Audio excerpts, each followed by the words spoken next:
All right, let's jump right in. You know, we hear it all the time. Profit is everything, right? It's like the final score for a company. But what if I told you that some of those huge, flashy profit numbers are actually, well, a bit of a mirage? Today, we're going to pull back the curtain on a really cool valuation tool. It asks a much smarter question. Is the company actually making its investors any richer? We're talking about the Residual Income Valuation Model. So let's really kick things off with this question. I mean, think about it. You see a company's press release and they've made millions in net income. Your first thought is, wow, they're crushing it. But is that profit really enough? Did it actually clear the bar that the shareholders, the people who put up the cash, expected? This is the exact puzzle the residual income model is designed to solve. Exactly. So, to get to the real answer, we've got to look beyond those simple, headline-grabbing profit numbers and do a little digging. Now, you might know that analysts have all sorts of ways to figure out what a company is worth. One of the big ones is called discounted cash flow, or DCF. And it's a decent tool, but it's got a bit of an Achilles heel. It totally depends on guessing future cash flows. And for some companies, that's like trying to predict the weather a year from now. It's just super unpredictable. So sometimes these traditional models can give you a picture that's a little, well, off. And that really brings us to this key difference. Think of it like an iceberg. What you see above the water is the accounting profit. That's the number on the annual report. And sure, it's important, but it can hide a lot of problems, a lot of inefficiency. The real action is happening below the surface. That's the economic value. This gets way deeper. It asks, okay, after we pay the investors what they expected for taking a risk on us, is there anything left? This is about finding the true value created for shareholders, not just the number on a piece of paper.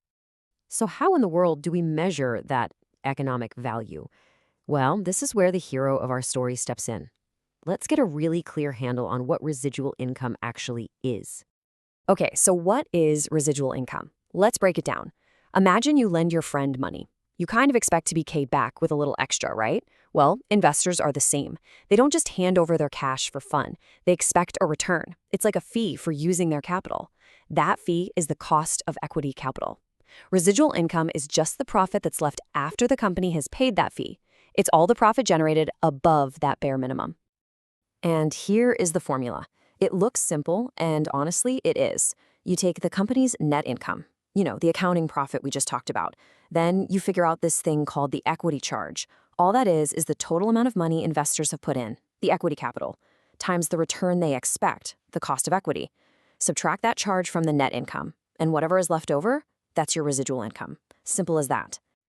This quote just nails the whole idea, doesn't it? A company can look absolutely amazing on paper, reporting massive profits.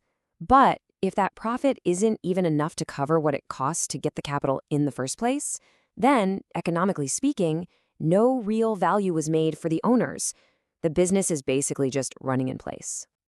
Okay, theory is one thing, but let's see how this thing actually works. Let's get our hands dirty and run through a quick, simple example of the RIVM in action. So picture this. We've got a company with £10 million in equity capital.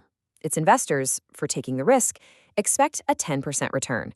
And this year, the company reports a pretty nice-looking net income of £1.5 million. I mean, on the surface, that sounds great. £1.5 million in the bank? But hold on, let's use our new formula. First, we need to calculate that equity charge.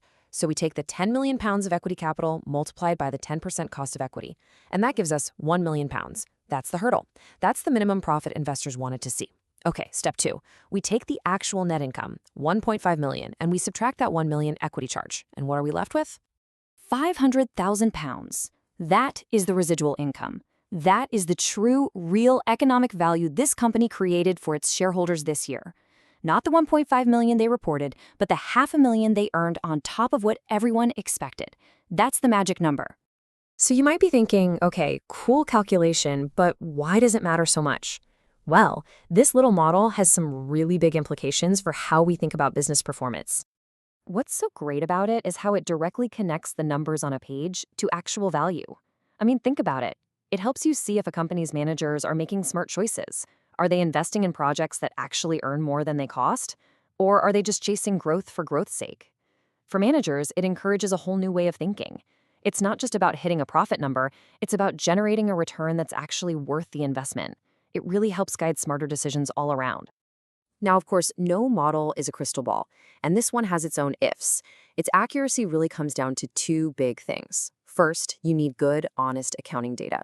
Garbage in, garbage out, as they say. And second, you have to make a really good estimate for that cost of equity, which, let's be honest, can be a little tricky. So, it's a super powerful tool, but you've got to use it wisely.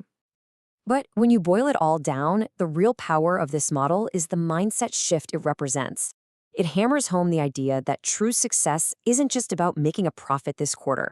It's about building a business that can create real, sustainable value for its owners over the long haul. So I'll leave you with this to think about. Pick your favorite company, one you follow, maybe one you've invested in. Now look past the big profit numbers in the news. How would you measure their real success? Are they just turning a profit, or are they actually creating true value? It's a game-changing question to ask.